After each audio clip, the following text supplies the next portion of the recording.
Hey guys, I'm so glad you're here. What we're going to be talking about is if you're a beginner web designer, how do you get a job? Where do you get jobs? What's the best avenue to go? And I'm going to cover that and give you a couple of ninja tips that have helped me in the past really get more work. So stay tuned.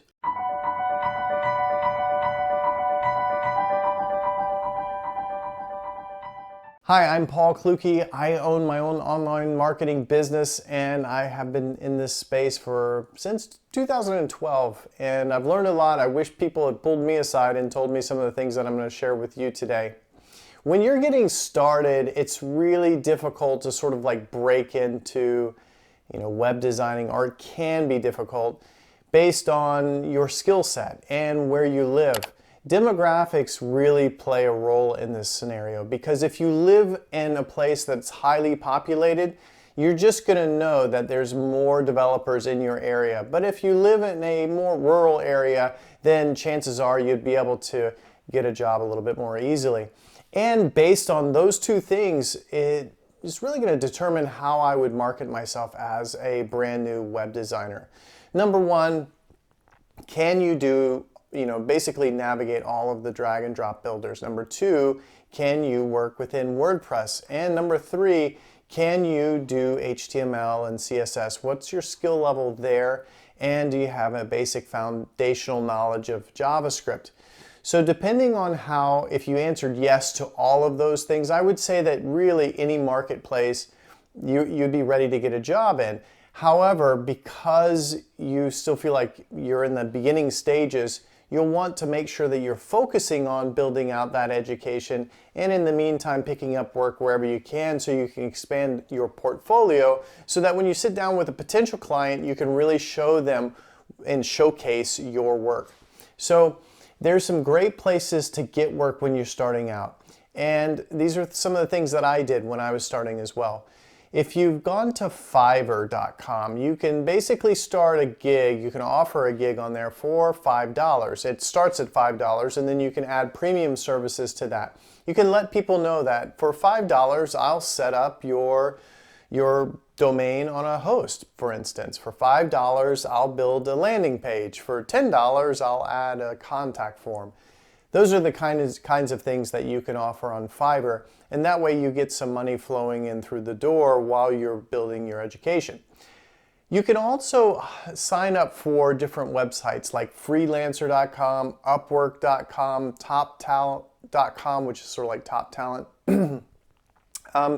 And in some of those instances, you're going to need to be able to pass some tests. So, I'm always a big believer that you've got to continue to educate yourself and learn your trade and really learn it deeply.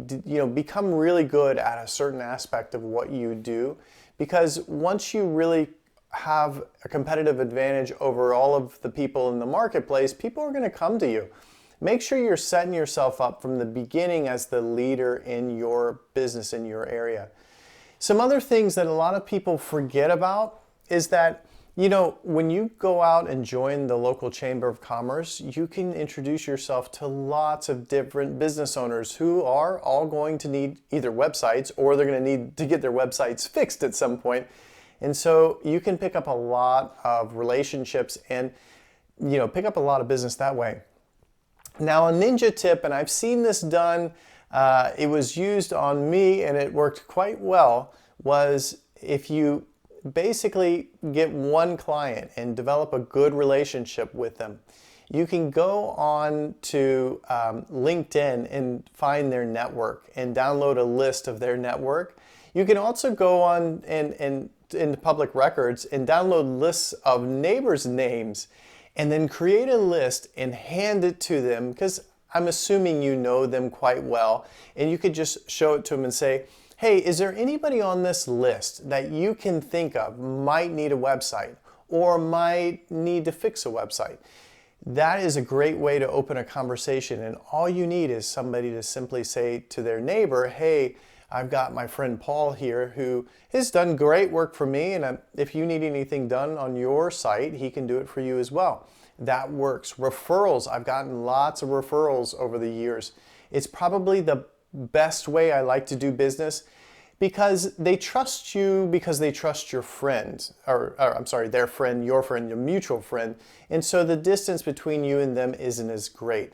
And so that's one of the ninja ways to get some new business on the books, especially when you're just starting out. Make sure you give people fair pricing when you're starting out. Remember that you may be in the learning phase for quite some time. It takes a while, just depending on each individual and how you're going about your learning, in terms of how quickly you can ramp up your pricing and your rates. I'm not sure if I mentioned guru.com. You can also join them. And these are going to be sites as you grow and become better at what you do. You can certainly think about marketing on. You can also market on Bark. I've done some of that as well. And the only thing I see with Bark that's a little tricky is that they will, and it really, again, it's going to depend on the area you're in, but they tend to charge a lot for web design work. I'm not sure why. So Bark is one of those lead generators that you can sign up for and essentially put your name in the hat, and it doesn't cost anything. But if you want to send a proposal to someone, then you buy credits from them, and in exchange for the credits, you get the contact information. I will say that if you decide to do this, sending out proposals just randomly is probably not the way to go. I would definitely suggest that you call the person as soon as you decide that you're going to follow up on a lead and you're interested in helping someone. Make sure you're calling them and you're texting them. You need to make use of the money that you spent. Now, there is a way to send out tons of emails to people just one time, so it's not spam, and just mention your services to them. And in the past, I've had virtual assistants sending out up to 100 emails a day or filling out contact forms online suggesting that we could help them with their websites. I never saw a huge, return on that. I felt like I just sort of jumped into the race with everybody else that's spamming people to death. And even though it was one message, one and done, it just felt like, it didn't really convert that well. I still feel like if you go out and you talk to people, I was at the car dealership the other day and I just mentioned to the people there, hey, if you ever have a broken website, you let me know, I can fix it. Just casual conversation. You'll be surprised at how many leads you can generate just by letting people know that you're up to creating your own business and developing websites yourself.